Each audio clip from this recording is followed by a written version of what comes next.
Patricia, you spend a great deal of time talking with parents and educators who are in conflict and who are sometimes may sound pretty upset and adversarial.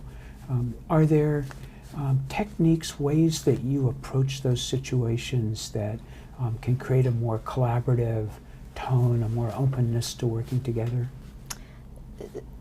Quite a few things are possible. Carl Rogers is an influence for me to assist both parties in assuming positive intent of the other. That is sometimes difficult when you're in conflict, but to make assumptions of negative intent doesn't make sense in the situation if I can help them see that, because both parties care about the child. That's without a doubt. Parents, of course, care deeply about their children, and educators didn't go into teaching because they disliked children. So they have to give each other a little break here. And if I can help them do that, I think that is one step that is helpful. Another is for them to see conflict in a different way. That adversarial conflict, yes, that's difficult, and we're trying to reduce that. There is need, however, for conflict that is about differences.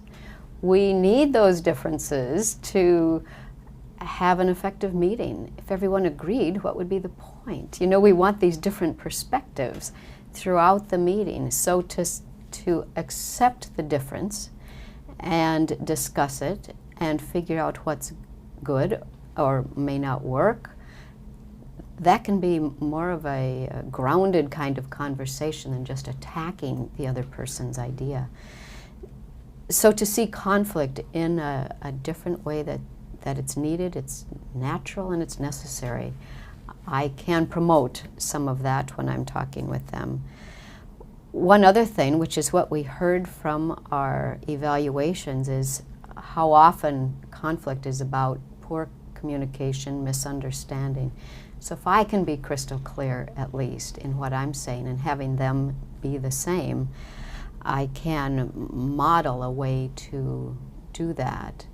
I think they develop some trust in me if I can give them my complete attention when I'm listening to them.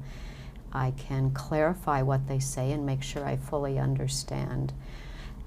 And for them to do that during the session then may give them some ideas of how they can approach difficult situations.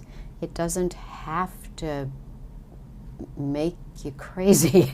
You know, you can just be curious about how did that person form that conclusion, and tell me what factors you considered with the decision that you've made about what you think is best for this child.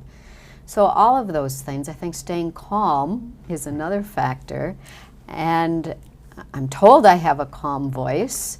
And interesting, in our last training with mediators, one of our mediators said, if your heartbeat gets over 90 beats a minute, you can't think straight.